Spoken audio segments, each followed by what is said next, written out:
I have been for the longest time curious about everything, dangerously curious, problematically curious to the point that I get into trouble, curious that people tell me all the time, you really shouldn't, you should just accept these things.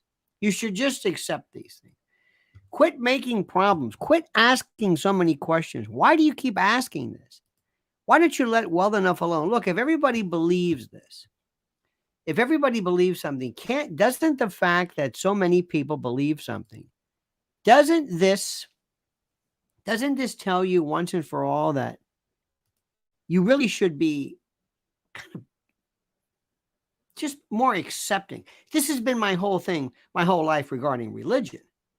See, religion is something nobody wants to talk about. I love it. I love it more than anything. I love religion and astrology, and I want to know why you believe something. Tell me the theories behind this. Tell me where this comes from. That's all. Tell me how you come upon believing something, and tell me why I am supposed to look at the number of people who believe in something as evidence, or the people who don't believe in something, I should say, as evidence of anything. Because if there's one thing I don't believe in, that's people and their collective intelligence. I don't believe this, and this may be a problem. And I've never fit in, and I don't want to fit in, and I don't care about if I fit in, and I don't, but I have a very interesting way of looking at things, apparently, which to me is so bloody obvious, but a lot of people have a hard time with. And it goes something like this: prove something to me. Let me give you an example. When you are old or getting old, or put it this way, when I was younger, I was a kid, I guess. I always think I'm a kid now in some respects, but I always said, boy, these old people just talk about the weather to the point where it's almost ridiculous. They talk about the weather at levels and at degrees of ferocity that I can't really grasp. Why are they talking about the weather so much? For God's sakes, it's hot, it's going to rain, whatever. And when we grew up, there were things like there were hurricanes and there were problems, but something is very different now. And we as humans are recognizing the fact that something is very, very different. And what we're doing right now is some people are saying that maybe somebody might be manipulating the weather. That something may be weird, that people might be manipulating the weather. That they actually might be, in a weird way, deliberately changing the course of something, the course of weather, the course of hurricanes that don't really necessarily show up places. And now you know why the storyline of climate change has been built up, because you have been so indoctrinated into believing in climate change. Anybody who says climate change as a reason for anything, there you go. There you go. See how that works? Climate change is important because, first of all, the name of it is important. It's very, very critical. The notion of climate change is important. Let me stop right there. I've got to do this. I got to do this. Everybody does this. I have to do this. I'll be very, very quick. Subscribe to the channel, hit the little bell, like this video, and please be a part of our family and like this video. Likes are critical to the algorithm. I can't explain enough to you. Okay, good. That was fast, wasn't it? Good. Climate change is one of the most beautiful things in the world. Here's climate change. Let me explain it to you. What they're trying to tell you, but they don't tell you, is simply this: climate change is that man's selfishness, industrialization, activities, sins, crimes, whatever, man's behavior is a part of, or is causing an unnatural heating of the earth by virtue of, I guess, exhaust and chemical and industrial, whatever it is. But this unnatural heating, this heating, you got it? Okay. And that's called anthropogenic. And by the way, subsumed within the rubric of this wonderful thing called climate change is the idea that it's never been like this before. They don't really say it like that because it's not true, but they say it like that. Now, it works like this. Anthropogenic, man-made. We do this, specifically Americans in the Western world, because nobody ever really includes China or India or anybody else into the particular matrix, into the particular calculation of what you're going to do to fix things. You understand this? You got it? Good. Okay. So United States, Western countries, and the like. Now, we're warming this, we're doing this, and we have to do something. And they never really tell you what it is. In fact, they call this climate change. Now, change is one of those things which is very interesting. Years ago, I was walking on 17th floor of Two Penn Plaza, which is where WABC was, and Rush Limbaugh was there in the back, and on the back of the floor, he had his own little suite, his own little area. And Rush was walking by one day, going into the EIB, the golden EIB microphone, and then I was going this way. Okay. And as he was passing, don't ask me why, I said, do you ever wonder something? And he was a very nice man. I said, do you ever wonder something? Do you ever wonder how people talk about change? As though change is good. You know, they want to change it. We want change. I said, what if change is bad? I said, what if I went to you and said, Mr. Limbaugh, your tumor has changed. Thank you. You don't want change, you want improvement. Change is not good per se. You need another descriptor. Change is okay, but you don't want you don't want the glioblastoma to change. You want it to shrink. That's good, but not to grow. And he walked by.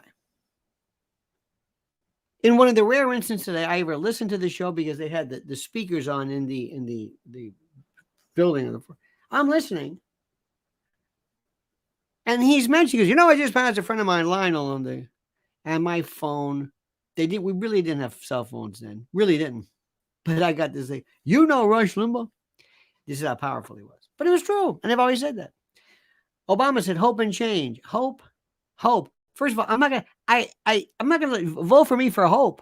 What the hell does that mean? You don't need me to hope. You can hope on your own. What does it mean, hope? What does that even remotely mean? Hope. Who in the hell came up with hope? Hope. Change. What? So let me go back to this. Climate change means, without them really defining this, a negative effect, a degradation of the Earth's atmosphere, Earth's weather, whatever it is, because of activities that we have involved ourselves in. You got it? Okay. It also indicates that somehow if we can either reverse, change, replace, or do something with our collective behaviors, whether in terms of energy or windmills or electric vehicles, we don't really know. They don't tell you. Have you ever heard of any disease where they don't tell you about this? Have you ever heard about this? Only you can stop forest fires. How? Lung cancer. Stop it. How? Diabetes. We must do something to stop it. What can I do to prevent? Nobody ever does this. They do there because there really is not an answer for this, because they don't want you to ask questions. They want to train you specifically to, upon hearing climate change, you're just going to respond. And you're going to say, oh. And then you'll go into this weird kind of paralysis. And then somehow after that, I guess you're going to do whatever they say or whatever. Now, I am a lover of this wonderful blue marble out here. Do you see what they're doing to the oceans, fisheries? Have you seen this? Have you seen the garbage? They have these scows that they go out into the ocean, and they trap hundreds of thousands of tons of garbage that end up in fish, and there's overfishing. What are we doing to our air? Not our climate, our air. I guess that is climate. What are we doing about that? I've always only you can predict garbage. How many of you, dear friends, have seen somebody throw garbage out of a window? I want to pull people out and abuse their sensibilities when I see that. So I'm all for the climate, but I'm all for the environment. We don't even say the environment anymore. This is what Bobby Kennedy made famous. But Bobby Kennedy, by the way, who I don't know where he is. Bobby's nowhere to be found. I don't know where Bobby is. He's somewhere. Bobby's somewhere. I don't know where he is. Bobby's somewhere. But who knows where? Not sure. Not sure. So anyway, stop. Now, remember this. I want you to remember something and listen to me very, very, very, very carefully. I want you to remember two things, and I want you to look this up. And you can do this, and it's very, very easy. You, as a very smart and a very, very educated person, you can learn a couple of things. First of them is I want you to look up this wonderful thing called the Holocene maxima and the Hypsy thermals. And you can look this up if you'd like. Holocene, Holocene, Holocene. Look at that, Holocene. And the Holocene maxima and Hypsy thermals. Hypsy, I believe, is spelled Hypsi. Hypsi. Hypsy thermal as an overview. Hypsy, the Holocene climatic optimum. There's all kinds of wonderful things. And by the way, just jump into it. Science is yours. And look at how during the course of the development of humankind on our mother planet, there have been the most incredibly seemingly cataclysmic warming trends and warming movements when there was absolutely nobody on who had a lawnmower. Nothing. So just put that away. I'm not going to argue the point. Go back to what I said. When you say, and this is done deliberately, this is done through conditioning, this is done through a series of habituation and the like. When you say climate change, it makes people they just stop. They don't know what to do. Okay, you got that? Okay. So that was a rather long way to go and a short time to get there. We're eastbound, just watch old bandit run, I believe the song goes. Now, the question I have for you is simply this. Do you believe that there is something called weather manipulation? Look at what's happening in Hurricane Hillary. Hurricane Hillary over the west coast of California? No, hurricanes are down here. Well, not necessarily. No, I'm pretty sure about that. This is a hurricane where? San Diego. What? Wait a minute.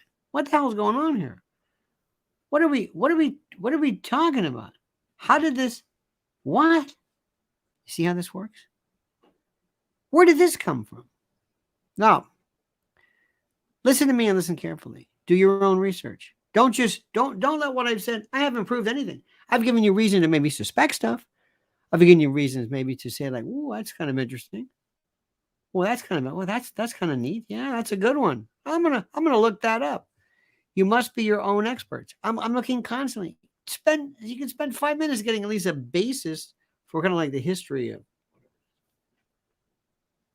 You will also learn, my friends, I want you to understand this. Listen to me and listen carefully. Listen carefully, listen carefully, listen. Science is about debate. Science is about arguments. Science is about no consensus. Science is about things that you never even thought. Science is about something that is so incredibly different. And let me tell you what it is. Science is a chance for you to say, no, that we're done with that theory. We're done with that. We're done with that one. As we speak right now, there is one of the deepest, darkest, most angry, contentious arguments going on as we speak regarding the existence of string theory. Now, I don't know about you, but you probably thought, well, string theory, we settled on that, didn't we? Nope, apparently not. Really? Wow. But I thought Michio Kaku, yeah, but didn't Brian Grings, no, not necessarily. You thought that was well settled, didn't you? Science is about constantly reevaluating. And by the way, if there's one place, that you must be able to deny and to absolutely think, it is science. So don't ever worry. Don't ever say that, well, it's pretty much settled in science. No such thing as it. No such thing.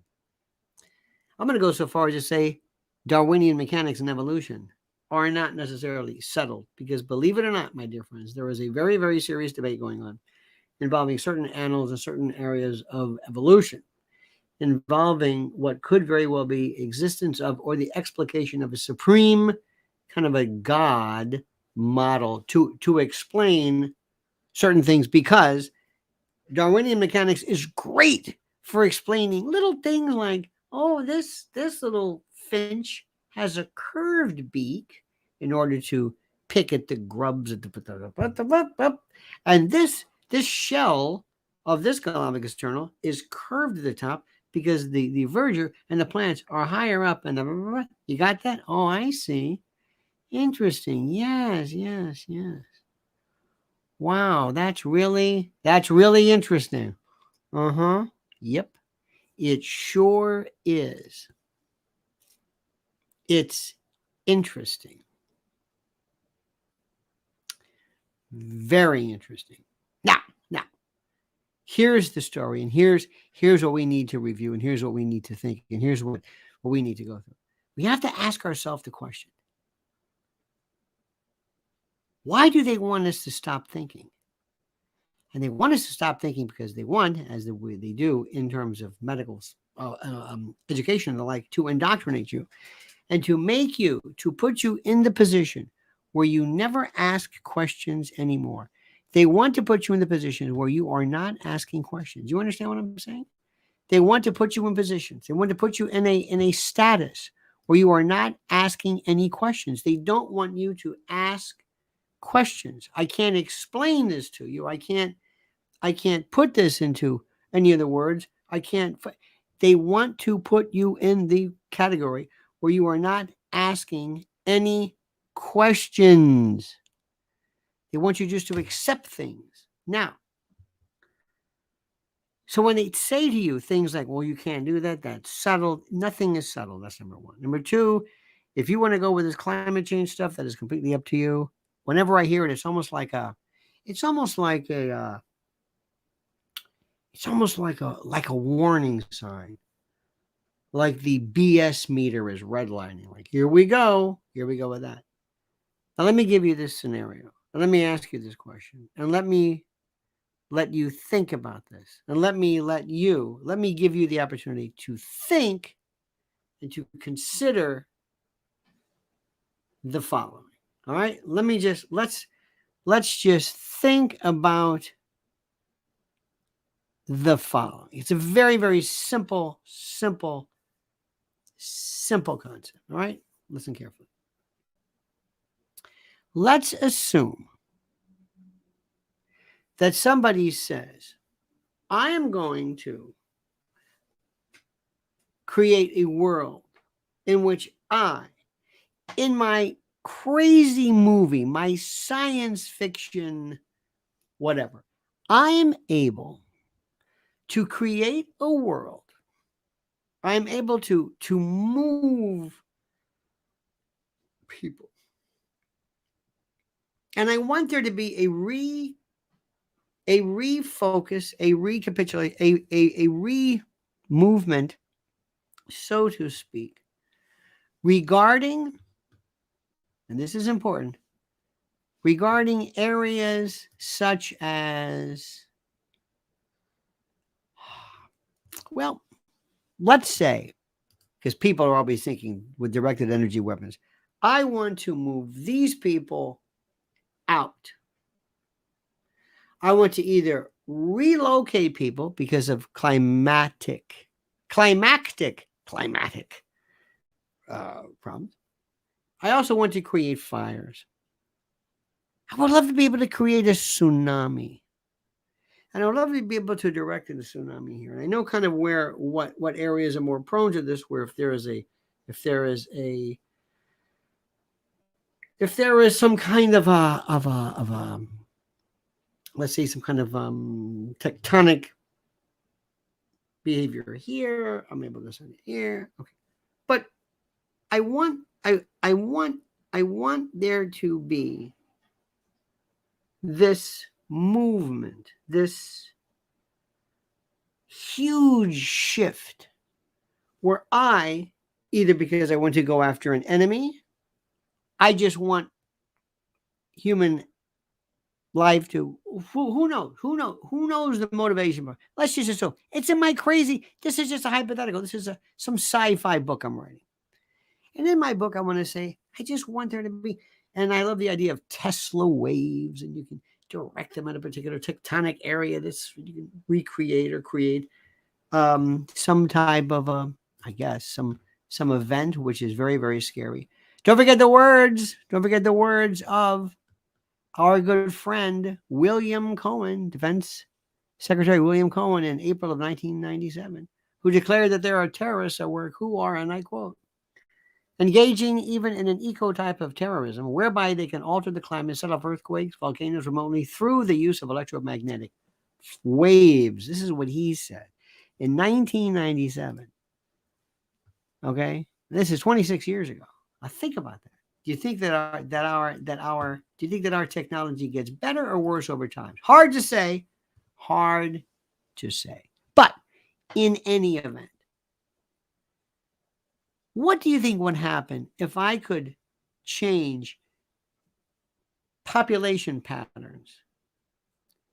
If I can change available resources? What if I wanted you through some crazy something or other, but what if I wanted you to somehow what if I wanted to change the use of electricity, water? What if I cornered the water? What if I just wanted, because water is going to be, hydro-imperialism is going to be the number one, that is going to be the monster of monsters of all casus, or would it be causes of war, reasons for war? It'll be like nothing anybody's ever seen before. Like nothing anybody has ever even remotely seen. Do you understand that? Do you grasp this?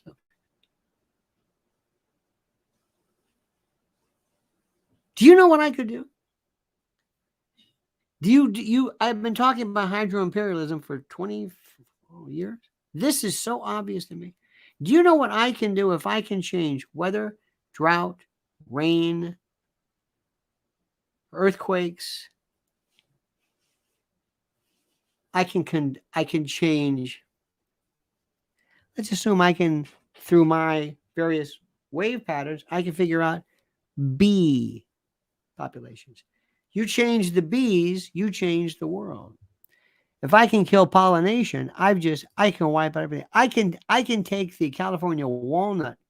The walnut, I sound like Victor David Hanson. The walnut, the nut, just California, anything that involves any kind of, I can just wipe it out. I'll make the bees go away. I'll just turn up some frequencies. I can do things. I can change. If I were to see, right now we live in one of the most wonderful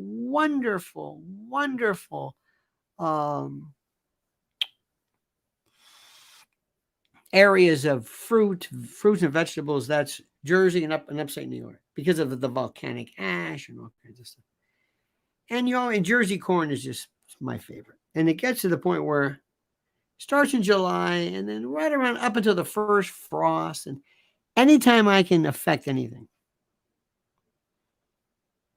Now, sometimes farmers will tell you since the 20s, since the 30s, since whatever it is, they can tell you that they've been through some weird periods. And by the way, geoengineering, I have on my first, I never noticed this, in my first tandem skydiving in Zephyr Hills, Florida, which would have been around maybe 91, 91, 92 at the latest. It's pretty good. 30 years ago. I never realized this, but as I'm jumping, as I'm looking at the clouds, you can see that streaky kind of a geoengineering look. Even then, I didn't. Who knew? I wasn't hip to it. In any event, but do you have any idea of what can be done? Not through our use of carbon fuels. I'm not talking about that. What I'm talking about is, do you see what can be done? Do you see the benefits of weather manipulation, if possible? And just because something could be doesn't mean there's any proof of this. I can't say this enough, but look at what's happening right now. We talk about HAARP all the time. We love to talk about this. It was here, it was discontinued, but we're aware of it. We kind of have a rough kind of an understanding of what HAARP is. Sort of. Not really sure what it is, but sort of, kind of, maybe, whatever. You know what I mean? It's like it's there, sort of, kind of. Okay, fine.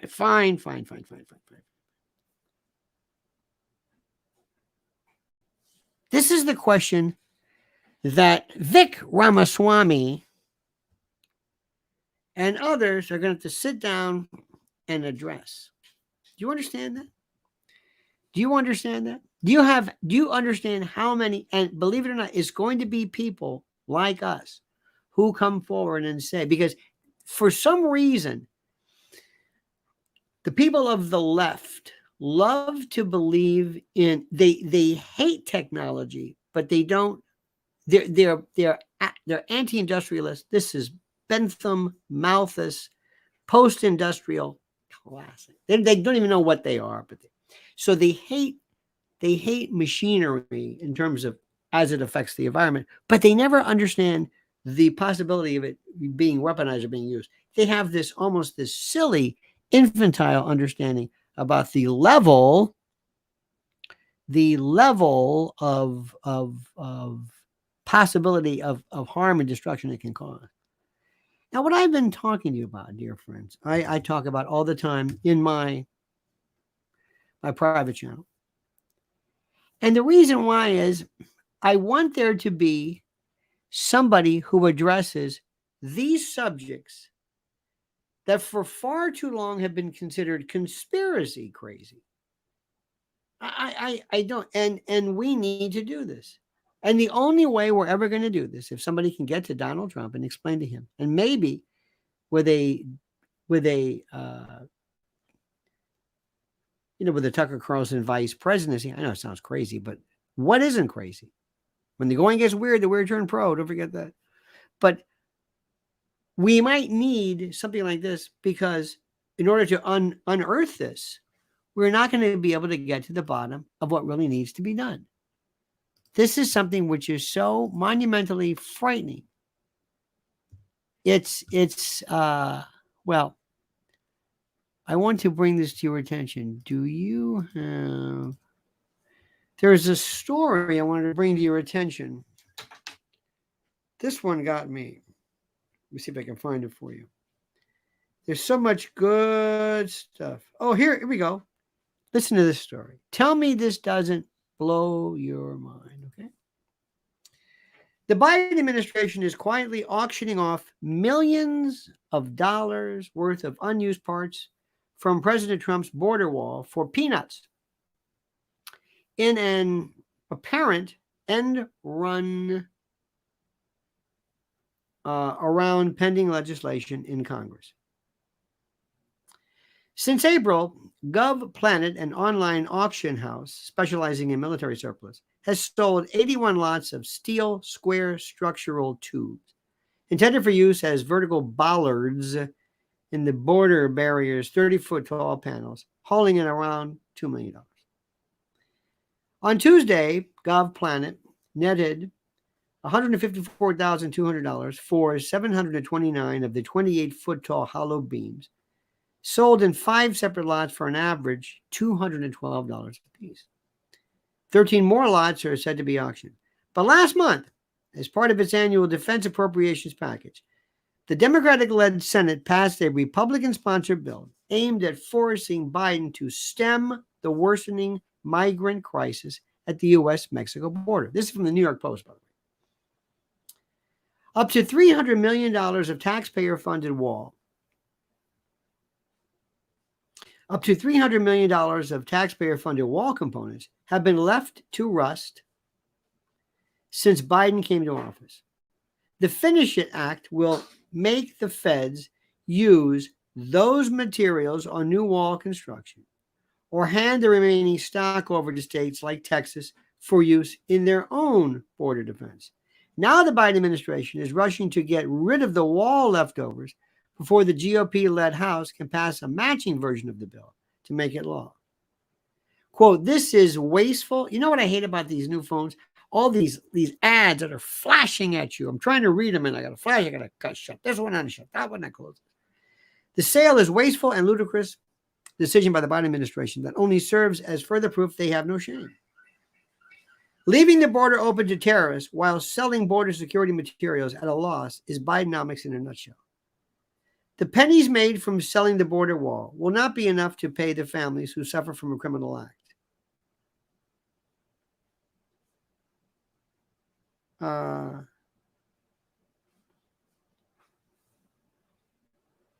Okay, you can read the rest of it. So, there you have it. Now, there is something which I want to explain to you. And I sound like a broken record, but I'm going to say this to you. And this is up to you and is only important for you to grasp.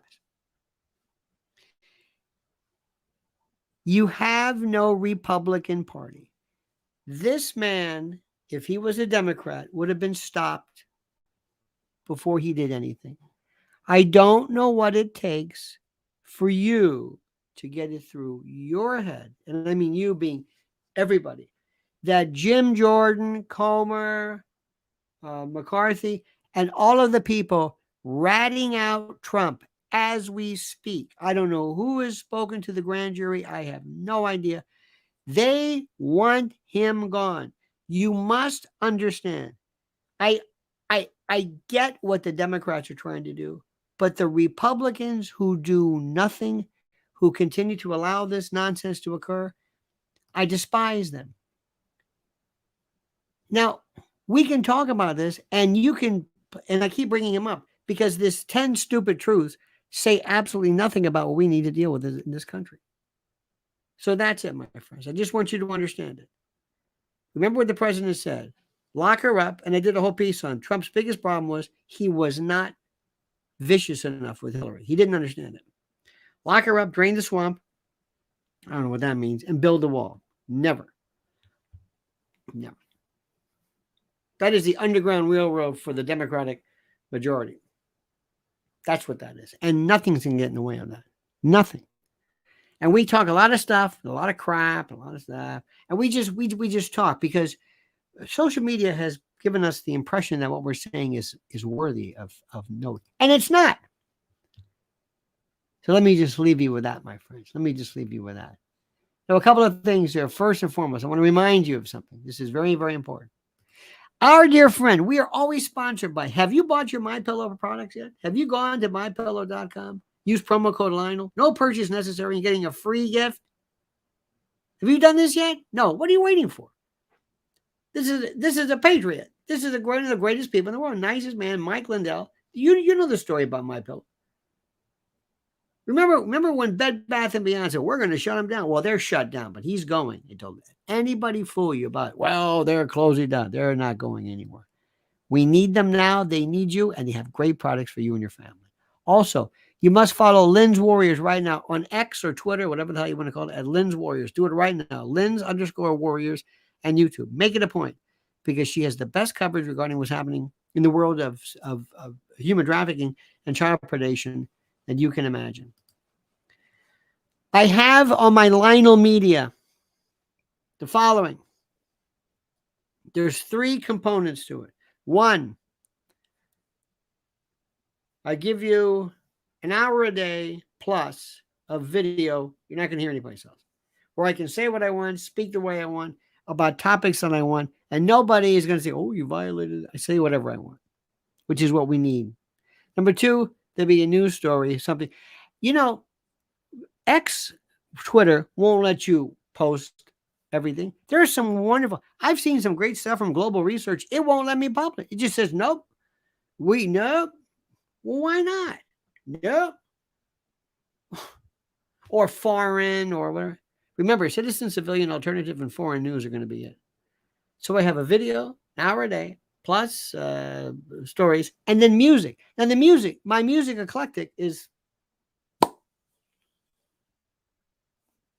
that's my love. That's what keeps me sane.